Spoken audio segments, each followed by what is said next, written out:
Solid state relay क्या होते हैं और इनका उपयोग कहां किया जाता है?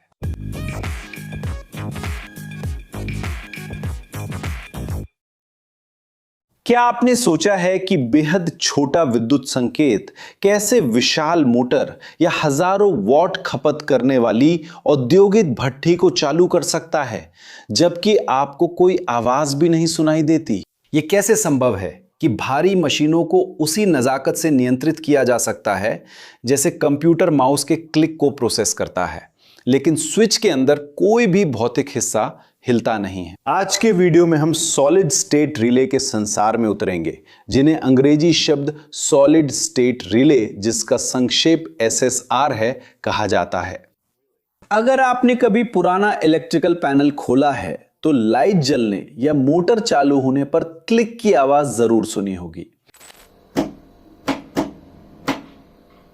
लेकिन यह आवाज फैक्ट्रियों और आधुनिक उपकरणों से क्यों गायब होती जा रही है? बिजली को संभालने के तरीके में ऐसा क्या बदल गया कि हम चलने वाले हिस्सों को छोड़ सकें? इसे समझने के लिए हमें यह समझना होगा कि इंजीनियरिंग लगातार दक्षता और टिकाऊपन की तलाश में रहती है, और solid state relay power control में इस विकास की चरम सीमा है। मौजूदा तकनीक पर बात करने से पहले, क्या आप जानते हैं ये कहानी कब शुरू हुई? अविश्वसनीय लग सकता है, लेकिन भले ही ये भविष्य की तकनीक लगे, सॉलिड स्टेट रिले 1971 में क्रीडोन कंट्रोल्स कंपनी द्वारा बनाए गए थे। उस समय दुनिया लगभग पूरी तरह से इलेक्ट्रोमैकेनिकल रिले पर निर्भर थी, जो इलेक्ट्रोमैग्नेट द्वारा संचालित स्विच की तरह काम करते थे। कल्पना करें, एक छोटी कॉइल ऊर्जा पाकर चुंबकीय क्षेत्र बनाती है और धातु लीवर को खींचती है, जिससे संपर्क बंद हो जाता है। आसान है ना? अगर मैं कहूं कि भौतिक गति चाहे कितनी भी कम हो, इलेक्ट्रिकल सिस्टम की उम्र का सबसे बड़ा दुश्मन है। यही वो कारण था कि क्राइडोन के इंजीनियरों में इस कमजोर कड़ी को खत्म करने के लिए पूरी तरह से सेमीकंडक्टर पर आधारित एक समाधान खोजा। अब जो बड़ा सवाल उठता है वो ये है, अगर कोई फिजिकल लीवर नहीं हिल रहा है तो रिले सर्किट को कैसे पूरा करता है और करंट को कैसे गुजरने देता है? इसका जवाब सेमीकंडक्टर्स की भौतिकी में छुपा है। पारंपरिक रिले से अलग SSR ट्रायक्स, थायरिस्टर्स या मॉसफेट्स जैसे कंपोनेंट्स का इस्तेमाल करता है। इन कंपोनेंट्स को ऐसे इलेक्ट्रॉनिक गेट्स की तरह समझिए जो सिर्फ तब खुलते हैं जब उन्हें बहुत खास आदेश मिलता है। यह एक दिलचस्प इंजीनियरिंग डिटेल है। कैसे सुनिश्चित करें कि जो हाई वोल्टेज कंट्रोल की जा रही है वो वापस कंप्यूटर या उस सेंसर तक ना पहुंचे जो कमांड भेज रहा है। अगर वहां एक फिजिकल डायरेक्ट कनेक्शन होता तो लोड में शॉर्ट सर्किट पूरी कंट्रोल इलेक्ट्रॉनिक्स को तुरंत जला सकता था। तो इंजीनियरों ने इस सुरक्षा समस्या को कैसे हल किया? इसका हल बहुत सुंदर है, और इसमें संदेशवाहक के रूप में रोशनी का इस्तेमाल किया जाता है, एक कंपोनेंट के जरिए जिसे ऑप्टो कपलर कहते हैं। सॉलिड स्टेट रिले के अंदर आपके कंट्रोलर से आने वाला कम पावर वाला सिग्नल एक छोटा सा LED जलाता है जो अंदर होता है।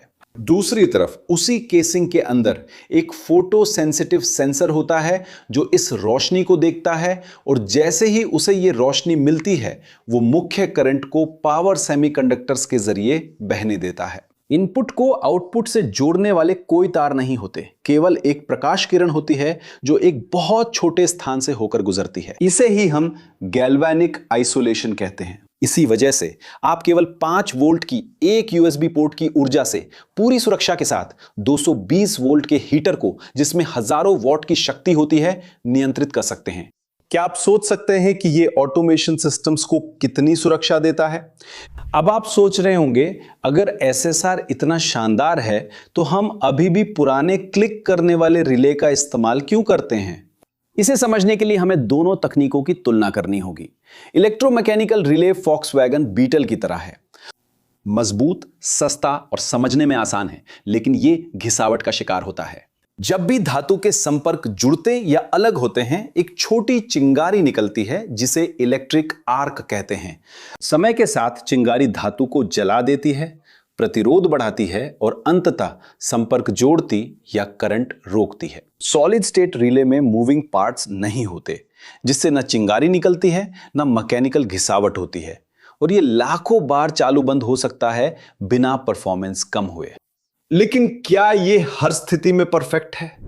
एक अहम बिंदु जिसे हमें समझना है वो है ऊर्जा दक्षता और गर्मी। सॉलिड स्टेट रिले में सेमीकंडक्टर बिजली के प्रवाह में थोड़ी सी रेजिस्टेंस प्रदान करते हैं। हालांकि ये छोटी होती है, लेकिन जब हम इसमें ज्यादा करंट पास करते हैं तो ये रेजिस्टेंस गर्मी पैदा करती है। इसी वजह से अगर आप किसी इंडस्ट्री में एसएसआर को देखें तो वो लगभग हमेशा एल्यूमिनियम के एक टुकड़े पर लगा होता है जिसमें बहुत सारी फिन्स होती हैं, जिसे हम हीट सिंक कहते हैं। हीट सिंक ना होने पर कंपोनेंट ज्यादा गर्म होकर फेड हो सकता है। तो जहां इलेक्ट्रोमैकेनिकल रिले की सीमा उसकी स्पीड और घिसावट से होती है, वहीं सॉलिड स्टेट रिले की सीमा मुख्य रूप से उसकी हीट डिसिपेट करने की क्षमता से होती है। आपके हिसाब से इन सीमाओं में से किसे इंजीनियरिंग प्रोजेक्ट में संभालना आसान है? विभिन्न जरूरतों के लिए अलग एसएसआर मॉडल होते हैं, सही चुनना जरूरी है। हमारे पास एसी मॉडल हैं जहां एसी सिग्नल एक एसी लोड को कंट्रोल करता है। डीसी मॉडल जो बैटरी सिस्टम और डिजिटल इलेक्ट्रॉनिक्स के लिए आदर्श हैं, और एसी डीसी मॉडल भी हैं। इसके अलावा कुछ एसएसआर्स की एक शानदार विशेषता है जिसे जीरो क्रॉस या जीरो क्रॉसिंग कहा जाता है। कल्पना कीजिए कि एसी वेव प्रति सेकंड 60 बार ऊपर नीचे हो रही है। Smart solid state relay voltage के शून्य बिंदु से गुजरने के ठीक पल का इंतजार करता है ताकि लोड चालू हो सके। ये ऊर्जा के अचानक बढ़ने और इलेक्ट्रोमैग्नेटिक शोर को रोकता है जो दूसरे उपकरणों में हस्तक्षेप कर सकता है। क्या आपने देखा है कि पास में मोटर चालू होने पर लाइटें झपकती या उपकरण शोर करते हैं? जीरो क्रॉसिंग एसएसआर इस समस्या को लगभग पूरी तरह खत्म करता है। ये कंपोनेंट्स असल में कहां मिलते हैं?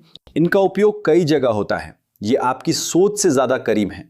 इंडस्ट्री में भट्टियों और प्लास्टिक इंजेक्शन मशीनों के तापमान नियंत्रण में जरूरी है, क्योंकि इन प्रक्रियाओं में तापमान को सटीक बनाए रखने के लिए रेजिस्टेंस को बार बार ऑन और ऑफ करना पड़ता है। मैकेनिकल रिले कुछ ही दिनों में खराब हो जाता है, जबकि एसएसआर सालों तक काम करता है। होम ऑटोमेशन में ये लाइटों को आसानी से और बिना आवाज के डिम करने की सुविधा देते हैं। यहां तक कि हाई प्रिसीजन 3D प्रिंटरों में भी सॉलिड स्टेट रिले का इस्तेमाल प्रिंट बेड की हीटिंग को कंट्रोल करने के लिए किया जाता है, जिससे प्रिंटिंग के दौरान तापमान में 1 डिग्री का भी उतार चढ़ाव न हो। इस प्रतिक्रिया की गति के बिना आज मैन्युफैक्चरिंग में सटीकता संभव नहीं होती।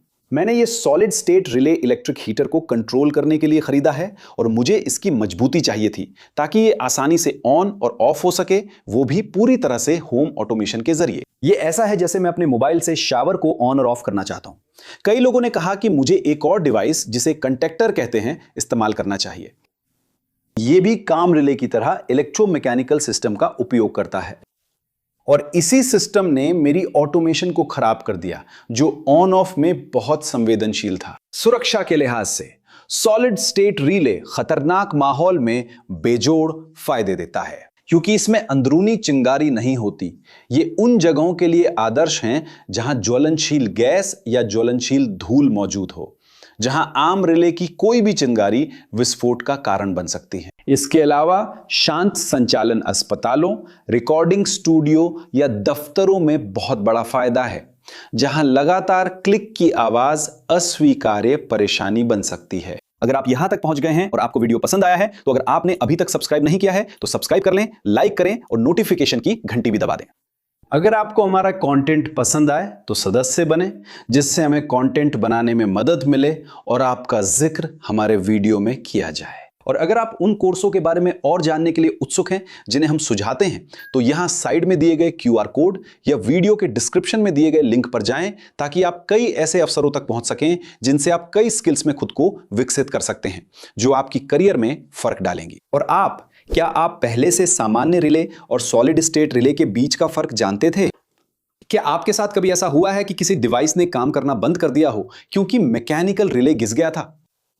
अपना अनुभव, या अगर आपने कभी किसी उपकरण में एसएसआर के साथ ऐसे बड़े हीट सिंक देखे हैं तो उसे नीचे कमेंट्स में जरूर बताएं। यहां बगल में 2 दिलचस्प वीडियो के विकल्प हैं जिन्हें आपको जरूर देखना चाहिए, ताकि आप अपना ज्ञान बढ़ा सकें और अपनी जिज्ञासा को और आगे ले जा सकें। और अगर आप हमारा समर्थन करना चाहते हैं तो लाइक करें, चैनल को सब्सक्राइब करें, बेल आइकन दबाएं और चैनल के सदस्य बनने पर भी विचार करें। बस इतना ही इंजीनियरिंग प्रेमियों, ढेर सारा प्यार, अगली वीडियो में मिलते हैं।